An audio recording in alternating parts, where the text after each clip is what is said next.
अस्सलाम वालेकुम स्टूडेंट्स, उम्मीद है आप सब खैरियत से होंगे।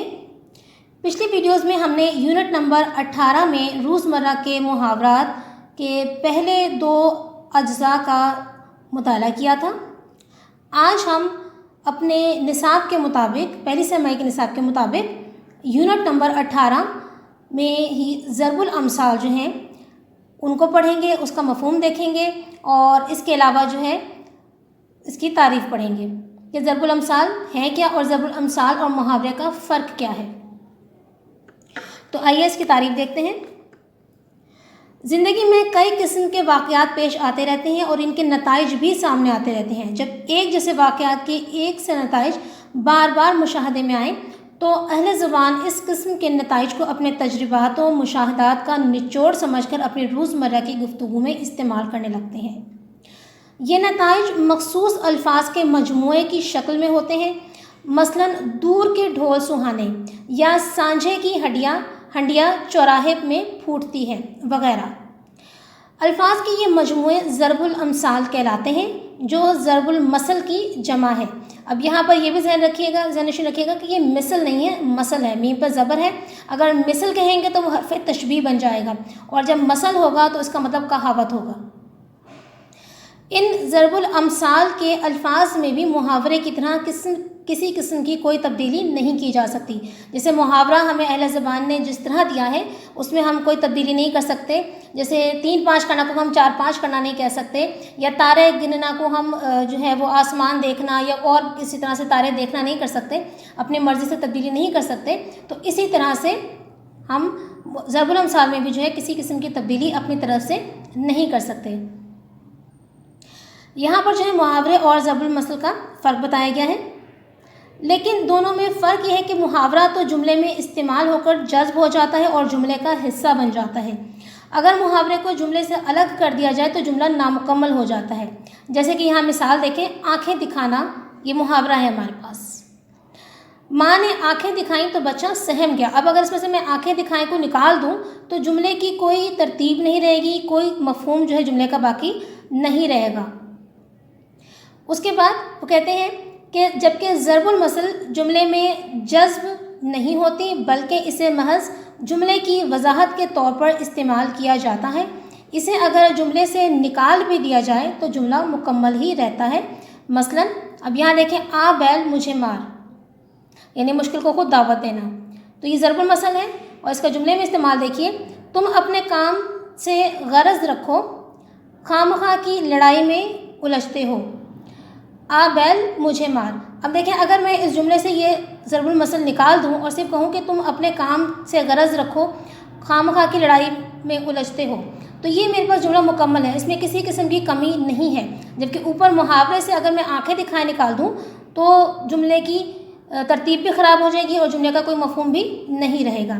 तो यह है ज़रबुल मसल और मुहावरे का फ़र्क। आइए अब किताब में मौजूद ज़रबुल अमसाल और उनके मफ़ाहीम देखते हैं।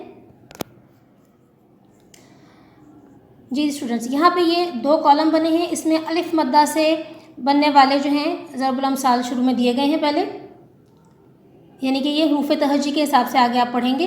इसमें पहले अलिफ मद्दा पढ़ेंगे और फिर आप अलिफ और फिर बे और इस तरह से हरूफ तहजी के तरतीब के लिहाज से जितने भी ज़रबुल अमसाल बनते हैं वो लिखे गए हैं और उनके मफ़ाहीम हैं। आज हम इस सफ़े का मुताला करेंगे अपने निसाब के मुताबिक।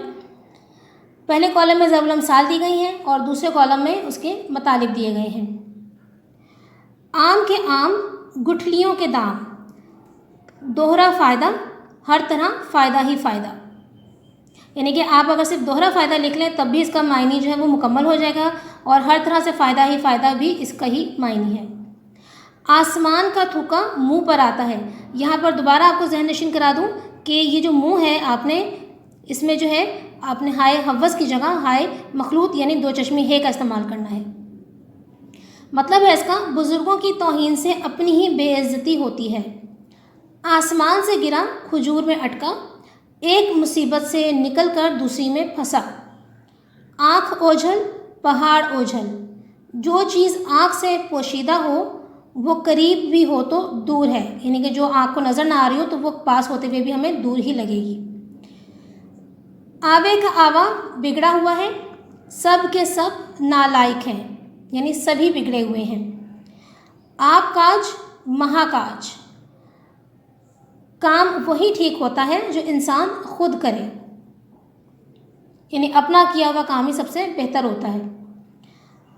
آ بیل مجھے مار، اپنے آپ کو خود مصیبت میں ڈالنا یا مصیبت کو خود دعوت دینا۔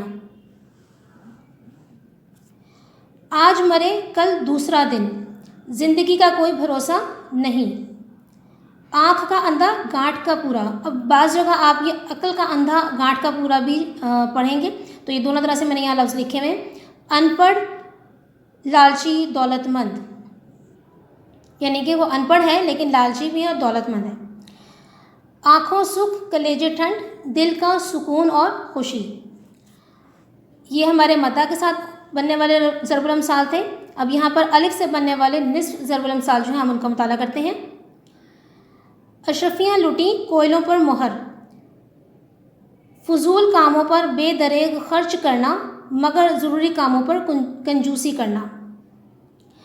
اندھیر نگری چوپٹ راج، بد نظمی اور لا قانونیت کا زمانہ۔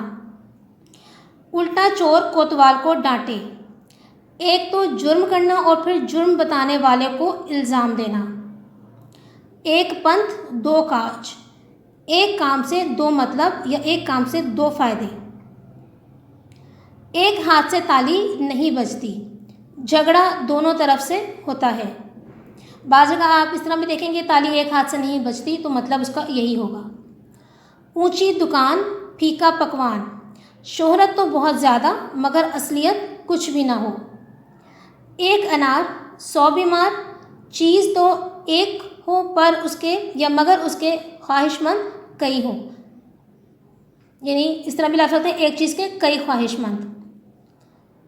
اندھوں میں کانا راجا، جہاں سارے بیوقوف ہوں اور ان میں ایک آدمی تھوڑی سی سمجھ رکھتا ہو، یعنی بہت سے بیوقوفوں میں ایک عقل مند آدمی ہو تو اسے کہتے ہیں کہ اندھوں میں کانا راجا ہے۔ تو یہ ہمارے پاس جو ہے ضرب الامثال ہے، اور یہ بھی محاورے کی طرح اپنے مرادی معنوں میں غیر حقیقی معنوں میں ہی استعمال ہوتی ہیں۔ صرف روزمرہ ہوتے ہیں جو ان کے جملے وہ ہم ان کے اصلی حقیقی معنوں میں استعمال کرتے ہیں۔ تو اسٹوڈنٹس آپ نے یہ ضرب الامثال کی تعریف اور یہ تمام ضرب الامثال الف مدہ اور الف سے آج جتنی ہم نے پڑھی ہیں ان کے مفاہیم سمیت یہ دونوں آپ نے ضرب الامثال بھی یاد کرنی ہے اور ان کے مفاہیم اور مطالب بھی آپ نے یاد کرنے ہیں۔ اگلے سبق تک کے لیے اجازت دیجیے۔ اللہ حافظ۔